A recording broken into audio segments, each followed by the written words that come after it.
మా సోదరుడు BRS party social media convener, అదే విధంగా తెలంగాణ ఉద్యమంలో క్రియాశీలంగా పనిచేసిన విద్యార్థి నాయకుడు, Telangana state mineral development corporation మాజీ అధ్యక్షుడు సోదరుడు మన్నె క్రిషాంక్ గారిని ఒక ఫ్రివలస్ కేసులో, అంటే ఒక పనికిమాలిన కేసులో చేయని తప్పుకు ఇవాళ అరెస్టు చేసి ఈ రాష్ట్ర ప్రభుత్వం గత వారం రోజులుగా వేధిస్తా ఉంది. తప్పు చేసిన రేవంత్ రెడ్డి ఇవాళ బయట తిరుగుతా ఉన్నాడు. ఫోర్జరీ చేసి ఉస్మానియా చీఫ్ వార్డెన్ యొక్క లెటర్ ను ఫోర్జరీ చేసిన క్రిమినల్ ఏమో ఈ రాష్ట్రానికి ముఖ్యమంత్రి, కానీ అసలు నోటీస్ ని బయట పెట్టిన క్రిషాంక్ నేమో ఈ రోజు చెంచల్గూడ జైల్లో పెట్టినారు. దీన్ని బట్టే చెప్పవచ్చు ఈ రాష్ట్రంలో వ్యవస్థ ఎట్లా పనిచేస్తా ఉంది, ఈ రాష్ట్రంలో ప్రభుత్వ పనితీరు ఎట్లా ఉందో దీన్ని బట్టే చెప్పవచ్చు. ఇవాళ ఈ రాష్ట్ర ముఖ్యమంత్రిగా ఉన్న రేవంత్ రెడ్డి గారిని నేను అడుగుతా ఉన్నా, క్రిషాంక్ కనుక పెట్టిన సర్క్యులర్ తప్పైతే నేను ఇదే చెంచల్గూడ జైల్లో నేను జైలుకి పోతాను.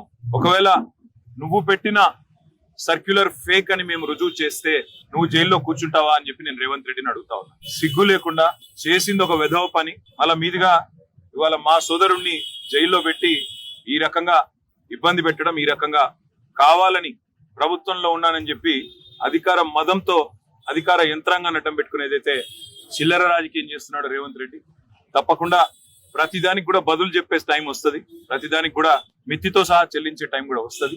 ఒకటి మాత్రం పక్కా, ఇప్పుడే క్రిషాంక్ గారిని కలిసినాను నేను, చాలా ధైర్యంగా ఉన్నాడు, చాలా నవ్వుతూ చిరునవ్వుతో చెప్తున్నాడు, ఏం కాదన్నా, నాకేం పర్వాలేదు, నాకు ఉద్యమము కొత్త కాదు, కేసులు కొత్త కాదు, ఏం పర్వాలేదని చెప్తున్నాడు.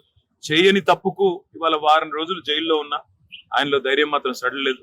ఆయన శ్రీమతి కూడా ఇక్కడే ఉన్నారు, సుహాసిని గారు, తను కూడా ధైర్యంగా ఉంది, తన కుటుంబం కూడా ధైర్యంగా ఉంది.